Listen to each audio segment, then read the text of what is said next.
నమస్తే దూరదర్శన్ వార్తలకి స్వాగతం నేను కావ్య ముందుగా వార్తలోని ముఖ్యాంశాలు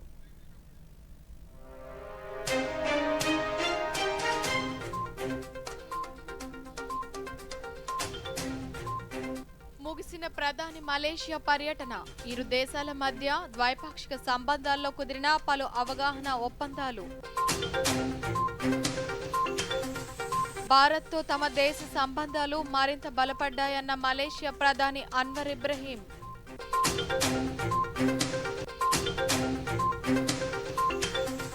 శ్రీశైలంలో నేటి నుంచి మహాశివరాత్రి బ్రహ్మోత్సవాలు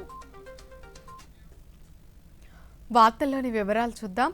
ఉగ్రవాదంపై పోరు విషయంలో భారత్ సందేశం చాలా స్పష్టమైందని, ద్వంద్వ ప్రమాణాలకు తావు ఇచ్చేది లేదని ప్రధానమంత్రి నరేంద్ర మోదీ స్పష్టం చేశారు. ఎలాంటి రాజీ లేకుండా ఉగ్రవాదంపై పోరాడతామన్నారు. ఇందుకోసం భారత్ మలేషియాలు నిఘా వర్గాల సమాచారాన్ని ఇచ్చిపుచ్చుకుంటున్నాయని మోదీ వెల్లడించారు. ఇరు దేశాల పరిధిలోని సముద్ర మార్గాల భద్రతకు ప్రాధాన్యత ఇస్తున్నామని తెలిపారు.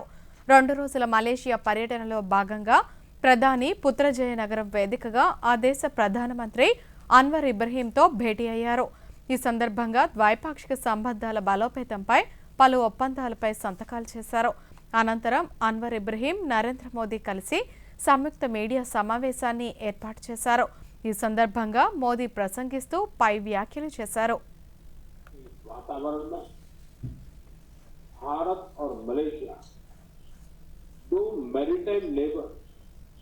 उसको अपने संबंधों की पूरी क्षमता का उपयोग करना जरूरी है.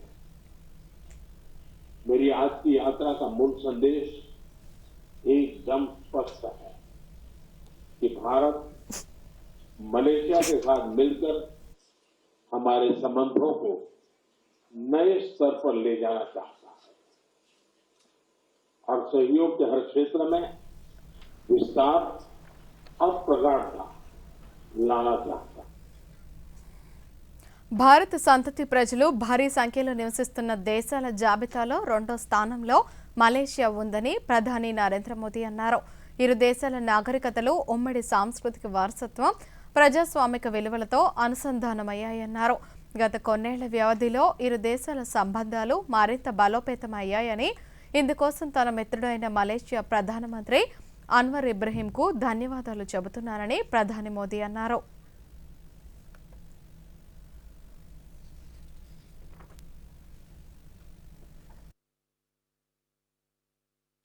सिक्योरिटी के क्षेत्र में हम काउंटर टेररिज्म, इंटेलिजेंस शेयरिंग और मैरीटाइम सिक्योरिटी में सहयोग मजबूत करेंगे. हम रक्षा सहयोग को भी और व्यापक बनाएंगे. एआई और डिजिटल टेक्नोलॉजीज के साथ साथ हम सेमीकंडक्टर, हेल्थ और फूड सिक्योरिटी में साझेदारी को आगे बढ़ाएंगे. आज आयोजित सीईओ फोरम ने ट्रेड और इन्वेस्टमेंट के नए अवसर खोले हैं. हम स्ट्रेटेजिक ट्रस्ट से इकोनॉमिक ट्रांसफॉर्मेशन का रास्ता बनाएंगे. भारत और मलेशिया को तमिल भाषा के प्रति साझा प्रेम भी जोड़ता है. मलेशिया में तमिल की मजबूत और जीवंत उपस्थिति शिक्षा, मीडिया और सांस्कृतिक जीवन में दिखाई देती है. मुझे भरोसा है कि आज के ऑडियो विजुअल एग्रीमेंट से फिल्म और संगीत, विशेष रूप से तमिल फिल्में మలేషియాకు భారత్ మంచి మిత్రదేశమని ఆ దేశ ప్రధాని అన్వర్ ఇబ్రహీం తెలిపారు. భారత ప్రధాని నరేంద్ర మోదీ తమ దేశ పర్యటనకు వచ్చినందుకు వ్యక్తిగతంగా చాలా ఆనందంగా ఉందన్నారు. మోదీతో ప్రైవేటుగా కొన్ని సున్నితమైన ద్వైపాక్షిక అంశాలపై చర్చించామని, వాటిపై మలేషియా అధికార వర్గాలు ప్రకటన చేస్తాయన్నారు. భారత్తో అన్ని రంగాల్లో కలిసి పనిచేసేందుకు మలేషియా సిద్ధంగా ఉందని, అలాంటి అవకాశాల కోసం ఆసక్తిగా ఎదురుచూస్తున్నామని అన్వర్ ఇబ్రహీం ప్రకటించారు. which I think needs to be elaborated by our team. But the principle is important. That we consider India as a great friendly nation about close to Malaysia, culturally, and of course now geopolitics. 2 రోజుల Malaysia పర్యటన ముగించుకుని ప్రధానమంత్రి నరేంద్ర మోదీ భారతదేశానికి పయనమయ్యారు. Kuala Lumpur విమానాశ్రయంలో మోదీకి ఆ దేశ ఉన్నత అధికారులు వీడ్కోలు పలకగా సంప్రదాయ కళాకారులు తమ నృత్యాలను ప్రదర్శించారు.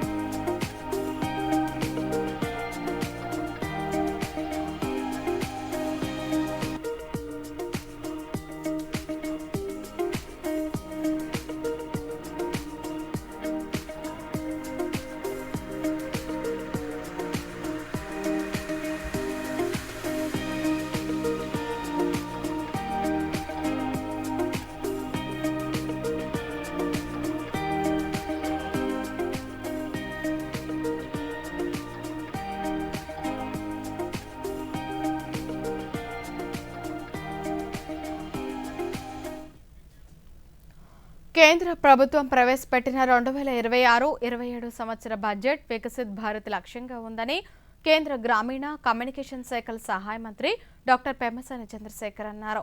విశాఖలోని మద్దలపాలెంలో ఆయన మీడియాతో మాట్లాడుతూ ఈ సంవత్సరం ప్రవేశపెట్టిన కేంద్ర బడ్జెట్లో అన్ని రంగాలకు నిధులు కేటాయింపు జరిగిందన్నారు.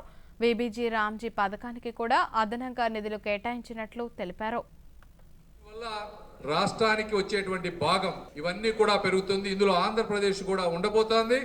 ఈ డబ్బులు వచ్చే వాటిని బట్టి ఈ డబ్బుల్లో ఇంకొక ముఖ్యమైనది ఏంటంటే ఈ శాసకీయ ద్వారా వచ్చే డబ్బుని వేరే గవర్నమెంట్ స్పాన్సర్డ్ స్కీమ్స్ కి 40%కి పెట్టుకునే విధంగా కూడా అవకాశం ఇచ్చారు. ఈ గవర్నమెంట్ వచ్చిన తర్వాత 72 స్కీమ్స్ అంటే 92లో 72 స్కీమ్స్ ని మళ్ళీ తీసుకొచ్చాం. మొత్తం ఆయన చేసిన బకాయిలు కట్టి ఆ స్కీమ్స్ అన్ని తీసుకు ఇంకా 20 స్కీములు సెంట్రల్లీ స్పాన్సర్డ్ స్కీమ్స్ మనం వాడుకోవాల్సిన అవసరం ఉంది.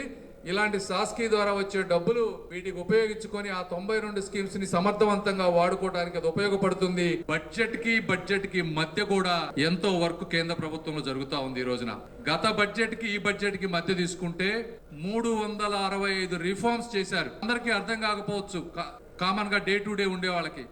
ఈ పాలసీ చేంజెస్ చేయటం వల్ల దేశంలో బిజినెస్ చేసుకోవాలనుకునే వాళ్ళకి కానీ సామాన్య ప్రజలకు కానీ వారికి కూడా తెలియకుండా నెల్లూరులోని పురాతన భువనేశ్వరి సమేత మూల స్థానేశ్వరాలయంలో మహాశివరాత్రి బ్రహ్మోత్సవ ఆహ్వాన పత్రికను రాష్ట్ర దేవాదాయ ధర్మాదాయ శాఖ మంత్రి ఆనం రామనారాయణ రెడ్డి, రాష్ట్ర పురపాలక శాఖ మంత్రి పొంగూరు నారాయణలు ఆవిష్కరించారు.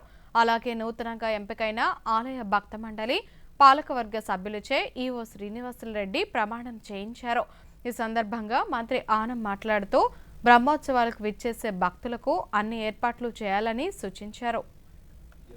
పాలకవర్గం కూడా సేవకులుగా మారండి, మహాశివరాత్రి పర్వదినాన్ని వైభవోపేతంగా జరిపించండి అని చెప్పి రాష్ట్ర ప్రభుత్వానికి ఈ శైవ క్షేత్రాల పట్ల ఈ యొక్క ఆగమ విధానాల పట్ల బాగుంది అని చెప్పి ప్రజల దగ్గర నుంచి మంచి పేరు సంపాదించుకోవడానికి మీరు కూడా నిమగ్నం అవ్వండి, పని చేయండి అని చెప్పి ప్రతి ఒక్కరిని సందర్భంగా దేశంలో వేల సంవత్సరాల క్రితం మనకిచ్చిన ప్రభుత్వాలు మారినా పాలనా యంత్రాంగం మారినా ప్రజల హక్కులు మారవని రాష్ట్ర జలవనరుల శాఖ మంత్రి డాక్టర్ నిమ్మన రామనాయుడు పేర్కొన్నారు.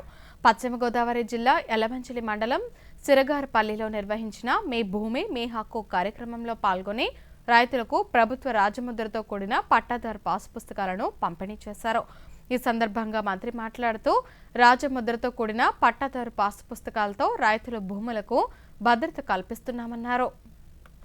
అంటే మన యొక్క భూమికి హక్కుదారులుగా మనందరం కూడా చూస్తూ ఉంటాం. ఆ రోజు ముఖ్యమంత్రిగా ఉన్నటువంటి జగన్మోహన్ రెడ్డి గారి ఫోటోలతోటి అంటే ముఖ్యమంత్రులు మారుతూ ఉంటారు, ప్రభుత్వాలు మారుతూ ఉంటాయి, కానీ మన ఆస్తి మన దగ్గరే ఉంటుంది. ఏ ప్రభుత్వం వచ్చినా ఏ ముఖ్యమంత్రి వచ్చినా. ఎందుకు ఈ భయం అని అంటే ఈ మూడిటికి తగ్గట్టుగా ఒక ల్యాండ్ టైటిలింగ్ యాక్ట్ కూడా తీసుకొచ్చారు. ఆ రోజు 2 సంవత్సరాల లోపల మీరు పిటిషన్ పెట్టకపోతే ఇంకా ఈ ఆస్తి వాళ్ళదే, మీకు సంబంధం లేదు.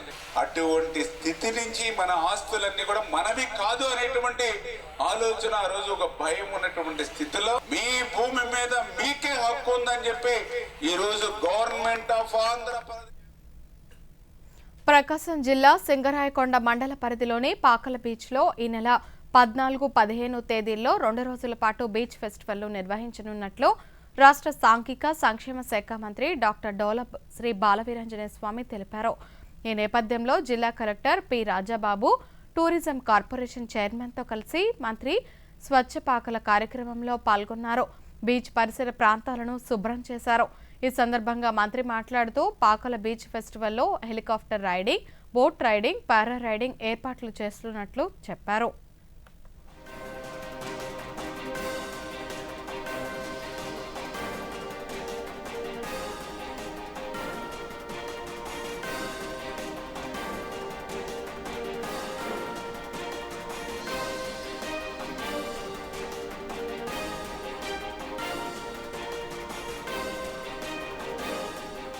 అధికారికంగా 14వ తేదీ సాయంత్రం 6 గంటలకు anchor Suma and other team, అదే విధంగా మిగిలినటువంటి సింగర్స్, ప్రముఖ సింగర్స్, వారితో పాటుగా జబర్దస్త్ టీమ్స్ ఇవన్నీ కూడాను ఇక్కడికి విచ్చేసినటువంటి పర్యాటకుల్ని అలరించేటువంటి కార్యక్రమాలు కూడా 14, 15 తేదీల్లో పూర్తిగా చేస్తున్నాం. 15వ తేదీ శివరాత్రి జాగారం అంతా కూడా ఇక్కడ నైట్ అంతా కూడా ఇక్కడ కార్యక్రమాలు ఉంటాయి. పోలీసు వారిని డిఎస్పీ గారు అయితే ప్రజలకు స్వచ్ఛమైన త్రాగునీరు అందించేందుకు ప్రభుత్వం కృషి చేస్తోందని రాష్ట్ర పురపాలక పట్టణాభివృద్ధి శాఖ మంత్రి పొంగూరు నారాయణ అన్నారు. నెల్లూరులో ఎన్టీఆర్ సృజల ప్లాంట్ను నగరపాలక సంస్థ కమిషనర్ నందన్తో కలిసి మంత్రి ప్రారంభించారు. ఈ సందర్భంగా నారాయణ మాట్లాడుతూ దాహార్తిని తీర్చే ఎన్టీఆర్ సృజల ప్లాంట్ను ప్రజలు సద్వినియోగం చేసుకోవాలని సూచించారు. ఇవన్నీ కూడా 2014-19లో నేను మంత్రిగా ఉన్నప్పుడు 60 ప్లాంట్లు నెల్లూరు సిటీకి శాంక్షన్ చేశాం. అప్పుడు అనేక ప్లాంట్లు ఎస్టాబ్లిష్ చేశారు. కానీ 3 లక్షల లీటర్లు ప్రతిరోజు ఇచ్చేటట్టుగా ఎన్టీఆర్ సీజన్ డిజైన్ చేసి 3 మదర్ ప్లాంట్లు, వాటి కింద 60 చిన్న ప్లాంట్లు మళ్ళీ ఈ ప్రభుత్వ రంగాన్ని దాన్ని టేకప్ చేసాం. జరుగుతుంది. దాంతో డ్రైన్స్ టేకప్ చేసాం. 2 పూర్తయితే, ఈ 2 పూర్తి కావాలంటే మీకు మరొక 6 నెలలు పూర్తి అవుతుంది. డ్రైన్స్ కూడా జరుగుతున్నాయి. ఇవి 2 పూర్తయితే దోమలు అనేవి ఉండవు. నేను దోమలు పర్మనెంట్ సొల్యూషన్ చూస్తున్నాను. టెంపరీగా ఏదో ఏ రోజు కాదు ముందు కొట్టేసి. శ్రీశైలంలో మహాశివరాత్రి బ్రహ్మోత్సవాలు వైభవంగా ప్రారంభమయ్యాయి. ఈ బ్రహ్మోత్సవాలను శాస్త్రోక్తంగా యాగశాల ప్రవేశం చేసి ఆలయ చైర్మన్ రమేష్ నాయుడు, ఈవో శ్రీనివాసరావు దంపతులు ప్రారంభించారు. ఈ సందర్భంగా ఈవో మాట్లాడుతూ ఈ నెల 18 వరకు ఈ బ్రహ్మోత్సవాలు జరుగుతాయన్నారు. ఈ నెల 12 వరకు ఇరుముడి కలిగిన శివస్వాములని మాత్రమే స్వామివారి స్పర్శ దర్శనానికి అనుమతిస్తున్నట్లు తెలిపారు. స్వామి దర్శనానికి ఆత్మకూరు నుంచి పాదయాత్ర ద్వారా వచ్చే భక్తులకు ఈ రోజు నుంచి అటవీ శాఖ అనుమతి ఇస్తుందని తెలిపారు. 1 రోజుల పాటు జరిగేటువంటి బ్రహ్మోత్సవాల్ని గత సంవత్సరం కంటే భిన్నంగా ఇంకా పెద్ద ఎత్తున మంచి ఆధ్యాత్మిక వాతావరణంలో నిర్వహించడానికి ఇప్పటికే ఏర్పాట్లు చేశాం. అదేవిధంగా మనకు ఆత్మకూరు నుంచి వచ్చేటువంటి ఏదైతే పాదచారులు ఉంటారో అటవీ మార్గం ద్వారా ఆ 46 కిలోమీటర్లో వచ్చేటువంటి వాటిని మనం 8వ తారీఖు నుండి మాత్రమే ఆ అటవీ శాఖ వారు అనుమతిస్తామని చెప్పిన దాన్ని మనం ప్రభుత్వంతో మనం దృష్టికి తీసుకెళ్లి 6వ తారీఖు నుంచి 2 రోజులు ముందుగానే వారు నడకను ప్రారంభించడానికి నడక మార్గం ద్వారా రావడానికి సంబంధించి ఇప్పటికే ఏర్పాట్లు చేశాం. వారికి కూడా కావాల్సిన మౌలిక సదుపాయాలను మేము ఏర్పాటు చేసి ఉన్నాం. అదేవిధంగా కైలాస ద్వారం నుండి ఒక 4 మినీ బస్సులను పెట్టేసి ఆ మినీ బస్సుల నుండి ఏదైనా భక్తులు అలసటకు గురయ్యి నడవటానికి సంబంధించిన ఏదైనా ఇబ్బందులు ఉన్నట్లయితే ఆ బస్సుల ద్వారా వారిని దేవాలయం ముందు దాకా తీసుకొని వచ్చి ఇక్కడ దూరదర్శన్ ప్రాంతీయ వార్తా విభాగం విజయవాడ కేంద్రం 2026 సంవత్సరానికి గాను ఆంధ్రప్రదేశ్ వ్యాప్తంగా అన్ని జిల్లాల్లో పనిచేసేందుకు వార్తల సేకరణకు జిల్లా ప్రతినిధుల కోసం దరఖాస్తులను ఆహ్వానిస్తోంది. వార్తా సేకరణలో అనుభవం కలిగిన వారు దరఖాస్తు చేసుకోవచ్చని ప్రాంతీయ వార్తా విభాగాధిపతి షఫీ మహ్మద్ ఒక ప్రకటనలో తెలిపారు. ఎంపికైన వారు వారి వారి జిల్లాల్లో తాజా వార్తలు, ప్రధాన అంశాలు, ప్రముఖుల పర్యటనలు, కేంద్ర ప్రభుత్వ పథకాలు, ప్రజలకు లబ్ధి చేకూరుస్తున్న అంశాలు, క్రీడలు, అభివృద్ధి కార్యక్రమాలపై వార్తలు, ప్రత్యేక కథనాలు అందించాల్సి ఉంటుంది. దరఖాస్తుదారులు వారు దరఖాస్తు చేసే జిల్లాలోనే నివసిస్తూ పనిచేయాల్సి ఉంటుందని స్పష్టం చేశారు. ఈ దరఖాస్తులను ఈ నెల 20వ తేదీ సాయంత్రం 5 గంటల వరకు పంపవచ్చని తెలిపారు. అర్హులైన అభ్యర్థులు ₹1180 ప్రాసెసింగ్ ఫీజుతో పాటు దరఖాస్తులను హెడ్ ఆఫ్ ఆర్ఎన్యూ, దూరదర్శన్ కేంద్రం, టీటీడీ కళ్యాణ మండపం ఎదురుగా పున్నమతోట, విజయవాడ చిరునామాకి సమర్పించాలని సూచించారు. పూర్తి వివరాలను ప్రసార భారతి వెబ్సైట్ ద్వారా పొందవచ్చు.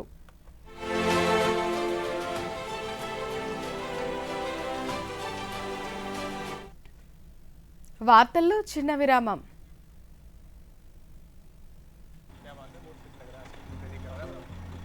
మూడు నెలల్లో డబ్బు డబుల్. వారేవా, ఫాస్టే కాక హై రిటర్న్స్ కూడా. భలే స్కీమ్ కదా. నిన్న లేదు ఇది ఇక్కడ. అలాగే రేపు ఉండదు కూడా. నువ్వు ఎప్పుడైనా 5 ఓవర్లలో డబుల్ సెంచరీ కొట్టావా? ఇలాంటి స్కీమ్ల ప్రలోభానికి లొంగిపోతే మనం మోసపోగలం. ఆర్బీఐ అంటుంది, మీ డబ్బుని సురక్షితంగా ఉంచుకోండి, తెలివిగా పెట్టుబడి పెట్టుకోండి. ఎక్కువ రిటర్న్స్ వెనకాల పడితే రిస్క్ కూడా అంతే ఎక్కువ ఉంటుంది. ఇంకా ఫాస్ట్ రిటర్న్స్ తో జాగ్రత్త. ఇంకా ఫాస్ట్ బౌలింగ్ తో కూడా. ఆర్బీఐ అంటుంది, విషయాలు తెలుసుకోండి, జాగరూకంగా ఉండండి. Back to news. ఆధునిక పోటీ జీవనంలో ప్రజలు అనేక అనారోగ్య సమస్యలను ఎదుర్కొంటున్నారు. ప్రధానంగా గుండె జబ్బు, ఇతర సంబంధిత వ్యాధులు వచ్చిన సమయంలో ఇంట్లో ఎవరూ లేకపోయినా, ఆసుపత్రికి స్వయంగా వెళ్లలేకపోయినా అలాంటి వారికి ఢిల్లీ వైద్యులు నూతనంగా కనిపెట్టిన ఏఐ డివైస్ ఐలైవ్ పరికరం సంజీవనిలా పనిచేస్తుందని ప్రముఖ వైద్యులు రాహుల్ చందోలా తెలిపారు. వైర్లెస్ బయోసెన్సార్ ప్యాచ్తో పనిచేసే 2 సెన్సార్లను చేతికి వాచ్ లాగా, మరొకటి గుండెకు అతికించి రెండింటిని మొబైల్తో అనుసంధానం చేస్తారు. ఆ క్షణం నుంచి ఆరోగ్య పరిస్థితి కమాండ్ సెంటర్లోని వైద్యులకు 24/7 తెలుస్తూ ఉంటుంది. వైద్యులు సంబంధిత వ్యక్తికి వీడియో కాన్ఫరెన్స్ ద్వారా సూచనలు, సలహాలు ఇవ్వటం జరుగుతుంది. పరిస్థితి ఆందోళనకరంగా ఉంటే 15 నిమిషాల్లో అంబులెన్స్ని పంపి వారిని ఆసుపత్రికి తరలించడం జరుగుతుందని డాక్టర్ వివరించారు. स्पेशलाइज्ड डॉक्टर्स जो हैं 24/7 हैं और वो जो है पूरे डेटा को एनालाइज करते हैं रियल टाइम में. और अगर किसी पेशेंट का डेटा जैसे जो है इन डिवाइसेस के थ्रू मरीज का 2 lead ECG, saturation, respiratory rate, temperature, उसका स्लीप डेटा, उसका जो है एक्टिविटी, मसल एक्टिविटी, साथ में जो है फटीग, ये सारी चीजें, हार्ट रेट वेरिएबिलिटी, ये सारी चीजें जो है रियल टाइम में कमांड सेंटर में डिस्प्ले होती हैं. और अगर कोई भी चीज एबनॉर्मल है मरीज की, चाहे वो जो है हार्ट रेट है, चाहे ब्लड प्रेशर है, चाहे वो सैचुरेशन है, या फिर उसका स्लीप एडिक्वेट नहीं है, ये सारी चीजें वहां कमांड सेंटर में मेडिकल टीम को पता चलती हैं. सो एक फिनोमिनल सर्विस है जिससे ये जितने भी जो क्रॉनिक हेल्थ कंडीशन वाले मरीज हैं, जिनको हाइपरटेंशन, डायबिटीज, एस्थमा या फिर एल्डरली लोग जितने भी हैं जो कि जो है अकेले रह रहे हैं. మొక్కలు పెంచడం ఒక కళ. మట్టి లేకుండా గాలిలో కూడా పెంచే మొక్కలు కనిపెడుతున్నారు మన యువ శాస్త్రవేత్తలు. మట్టి లేకుండా పెంచే ఏరోపోనిక్స్ మొక్కల గురించి మరిన్ని విశేషాలను ఇప్పుడు చూద్దాం.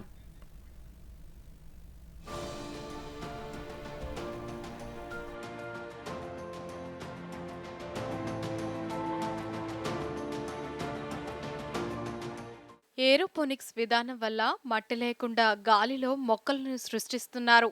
మధ్యప్రదేశ్ గ్వాలియర్లోని రాజమాత విజయరాజే సింధియా అగ్రికల్చర్ విశ్వవిద్యాలయంలోని బయోటెక్నాలజీ డిపార్ట్మెంట్లో ఏరోపోనిక్స్ ద్వారా నేల లేకుండా గాలిలో బంగాళదుంపలను పెంచి అబ్బురపరుస్తున్నారు. టిష్యూ కల్చర్ ఆధారంగా బంగాళదుంప మేరిస్టెమ్తో దుంపలను ఉత్పత్తి చేస్తారు. దాదాపు 25 నుంచి 30 రోజుల్లోపు పెరిగిన మొక్కను బయట వాతావరణ పరిస్థితులను నిలదొక్కునేందుకు హార్డెనింగ్ అనే విధానంలో ఏరోపోనిక్స్ యూనిట్కి తరలిస్తారు. అక్కడి నుంచి 40 రోజుల్లో మొక్క మొలకెత్తిన తరువాత 4 డిగ్రీల వద్ద ఉంచి నెట్ హౌస్కి తదుపరి సంరక్షణకై తరలిస్తారు.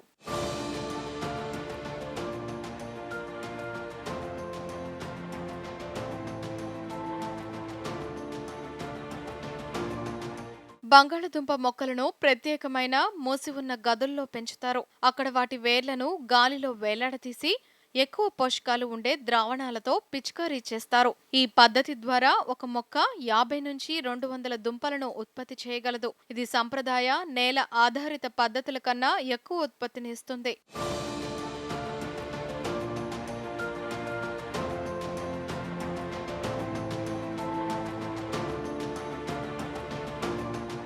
ఏరోపోనిక్స్ విధానంలో మొక్కల వేర్లకు నేరుగా ఆక్సిజన్ను అందించటంపై దాని ఎదుగుదల ఆధారపడి ఉంటుంది. ఇందులో వేర్లు అధిక శాతం ఆక్సిజన్ను పొందుతూ వేగవంతంగా పెరగడంతో అధిక దిగుబడి లభిస్తుంది. సంప్రదాయ నర్సరీ పద్ధతులతో పోలిస్తే తక్కువ నీటిని, స్థలాన్ని ఉపయోగిస్తూ గణనీయంగా ఎక్కువ బంగాళదుంపలను ఉత్పత్తి చేయగలవు. ఏరోపోనిక్స్ బంగాళదుంప సాగు విత్తన సరఫరా వ్యవస్థలను బలోపేతం చేస్తూ రైతులకు మెరుగైన పంటను అందిస్తాయని వ్యవసాయ నిపుణులు అంటున్నారు.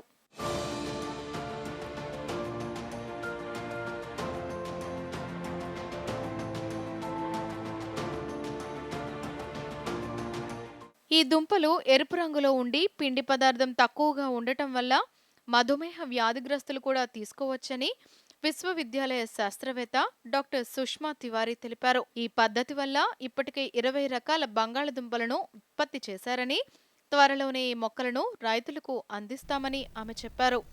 यहाँ पे हमने आलू के करीब 20 किस्मों के बीज तैयार कर रखे, पौधे तैयार कर रखे हैं, जिनका बीज हम लोग इस बार एरोपोनिक्स यूनिट में बना रहे हैं। लेकिन ज्यादा मात्रा में वो वैरायटी लगाई गई है जिनका डिमांड ज्यादा है या जिनका हेल्थ बेनिफिट अच्छा है, जैसे कुफरी उदय, कुफरी बहार, तो उसका ज्यादा मात्रा में पौधा लगाया गया है। इसके अलावा करीब 20 वैरायटियों के आलू के बीज यहाँ पे तैयार किए जा रहे हैं। नीदरलैंड की ही LR किस्म जिसके बारे में हम लोग बात कर रहे थे तो वो है, तो उसका फायदा ये है कि वो वैरायटी शुगर फ्री है, तो इसलिए डायबिटीज के लोग भी वो आलू खा सकते हैं और साथ में उसमें स्टार्च कंटेंट कम है, एंटीऑक्सीडेंट की मात्रा ज्यादा है, तो रोग प्रतिरोधक क्षमता भी उसमें। సాధారణంగా కార్ రేసింగ్ అంటే కళ్ళు చెదిరే వేగం, స్టీరింగ్ పై పట్టు గుర్తొస్తాయి. కానీ గుజరాత్లోని అహ్మదాబాద్లో జరిగిన ఒక కార్ ర్యాలీ ఇందుకు భిన్నంగా సాగింది. ఇక్కడ డ్రైవర్లకు కళ్ళు ఉన్నాయి, కానీ దారి చూపించేందుకు మాత్రం చూపు లేని ఒక దివ్యాంగుడు. వినడానికి ఆశ్చర్యంగా ఉన్న ఆందజన్ మండలం గత 28 ఏళ్లుగా నిర్వహిస్తున్న ఈ రౌండ్ టేబుల్ కార్ ర్యాలీ నేడు మరోసారి నగరవాసులను ఆకట్టుకుంది. సుమారు 100 కార్లు ఈ పోటీలో పాల్గొన్నాయి. ప్రతి కారులో ఒక డ్రైవర్, ఆయన పక్కన ఒక దృష్టిలోపం ఉన్న వ్యక్తి టీం మెంబర్గా ఉన్నారు. ఇక్కడ డ్రైవర్ కేవలం కారును నడిపితే పక్కనే దృష్టిలోపం ఉన్న వ్యక్తి నావిగేటర్గా వ్యవహరించారు. నావిగేటర్లు తమ చేతిలో ఉన్న బ్రైలీ లిపిలో రూపొందించిన రూట్ మ్యాప్లను చదువుతూ డ్రైవర్కు దిశానిర్దేశం చేశారు. దివ్యాంగుల్లో ఉన్న ఏకాగ్రత, వారి ప్రతిభను వెలికితీసేందుకు ఈ కార్యక్రమం ఒక గొప్ప వేదికగా నిలిచింది.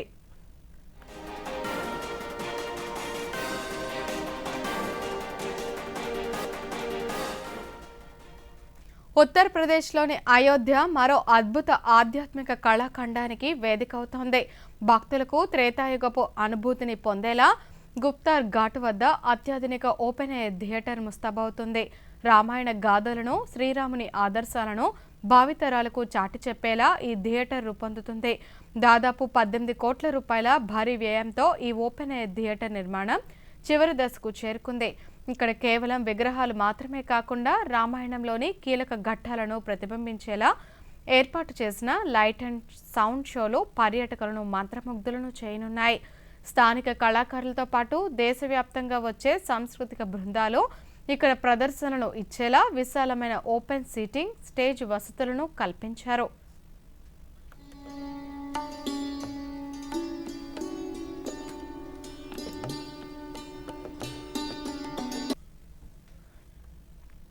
పల్నాడు జిల్లాలో వైభవంగా జరుగుతున్న కొండవీడు ఉత్సవాల్లో వందేమాతరం ఫోటో ప్రదర్శన ప్రత్యేక ఆకర్షణగా నిలిచింది.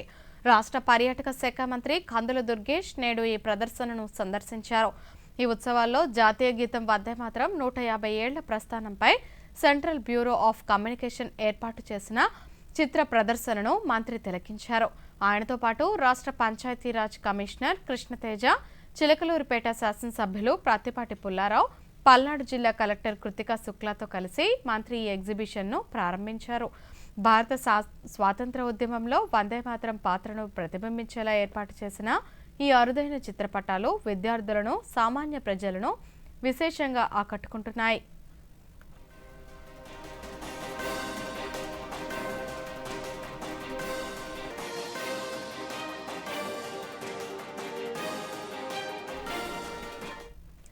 దేశంలో సరికొత్త ఆవిష్కరణలు, అధునాతన సాంకేతికత ఆలోచనలను ప్రోత్సహించడమే లక్ష్యంగా 2026 బడ్జెట్లో విజ్ఞాన శాస్త్రానికి పెద్దపీట వేస్తూ కేంద్ర ప్రభుత్వం భారీ నిధులను కేటాయించింది.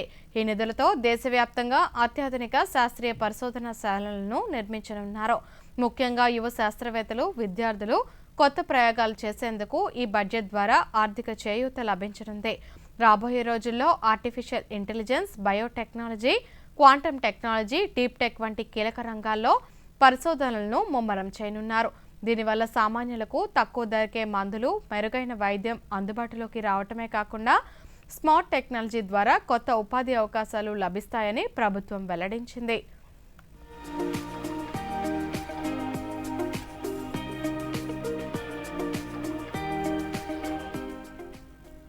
ఆరోగ్యమే మహాభాగ్యం ఈ నినాదాన్ని నిజం చేస్తూ నేడు దేశ రాజధాని ఢిల్లీలో fit India Sunday on cycle కార్యక్రమం అత్యంత ఉత్సాహంగా సాగింది. వందలాది మంది నగరవాసులు తమ సైకిళ్లతో రోడ్లపైకి వచ్చి ఫిట్నెస్ పట్ల తమకున్న అంకిత భావాన్ని చాటారు. ఫిట్ ఇండియా ఉద్యమంలో భాగంగా నిర్వహించిన ఈ స్పెషల్ ఎడిషన్లో అన్ని వయసుల వారు పాల్గొనడం విశేషం. రోజు అరగంట వ్యాయామం ఆరోగ్యానికి ఎంతో అవసరమని, సైక్లింగ్ను నిత్య జీవితంలో భాగం చేసుకోవాలని ఈ సందర్భంగా నిర్వాహకులు సూచించారు.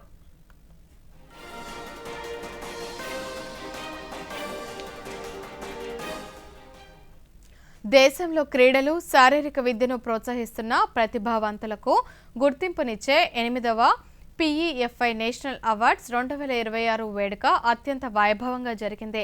Physical education federation of India PEFI ఆధ్వర్యంలో జరిగిన ఈ కార్యక్రమంలో క్రీడా రంగంలోని కోచ్లు, అధికారులు, విద్యావేత్తలకు అవార్డులను ప్రదానం చేశారు.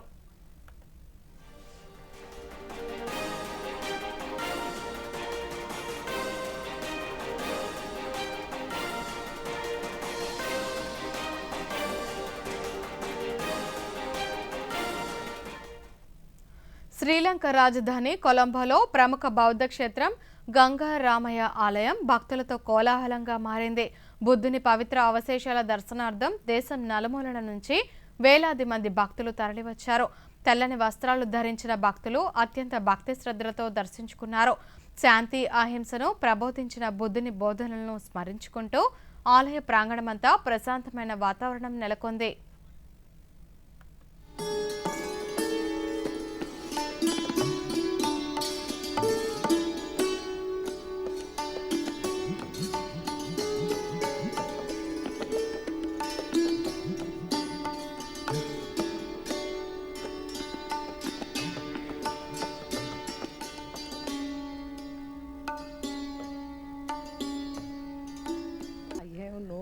to express our gratitude to send this Lord Buddha's relics to Sri Lanka. Really. క్రీడలకు వయసుతో సంబంధం లేదని నిరూపిస్తూ అబుదాబి వేదికగా ఓపెన్ మాస్టర్స్ గేమ్స్ 2026 ఘనంగా ప్రారంభమయ్యాయి. పశ్చిమ ఆసియాలోనే ఇప్పటివరకు జరగని రీతిలో అత్యంత భారీ స్థాయిలో నిర్వహిస్తున్న ఈ మాస్టర్ గేమ్స్ 30 ఏళ్లు పైబడిన అథ్లెట్లలో కొత్త ఉత్సాహాన్ని నింపుతున్నాయి. 92 దేశాల నుంచి తరలివచ్చిన వేలాది మంది క్రీడాకారులతో అబుదాబి వీధులన్నీ క్రీడా శోభను సంతరించుకున్నాయి. ఈ 10 రోజుల ఆటల పోటీల్లో ప్రపంచవ్యాప్తంగా 92 దేశాల నుంచి సుమారు 25,000 మందికి పైగా క్రీడాకారులు పాల్గొంటున్నారు.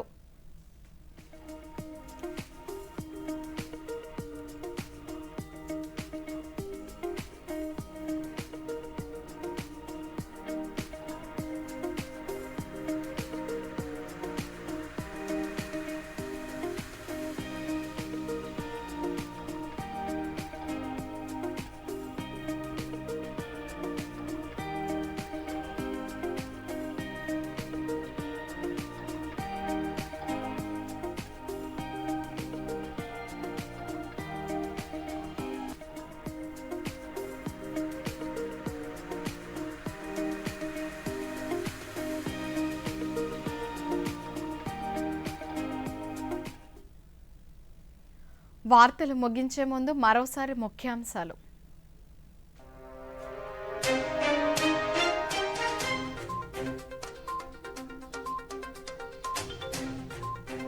ముగిసిన ప్రధాని మలేషియా పర్యటన, ఇరు దేశాల మధ్య ద్వైపాక్షిక సంబంధాల్లో కుదిరిన పలు అవగాహన ఒప్పందాలు. భారత్తో తమ దేశ సంబంధాలు మరింత బలపడ్డాయన్న మలేషియా ప్రధాని అన్వర్ ఇబ్రహీం.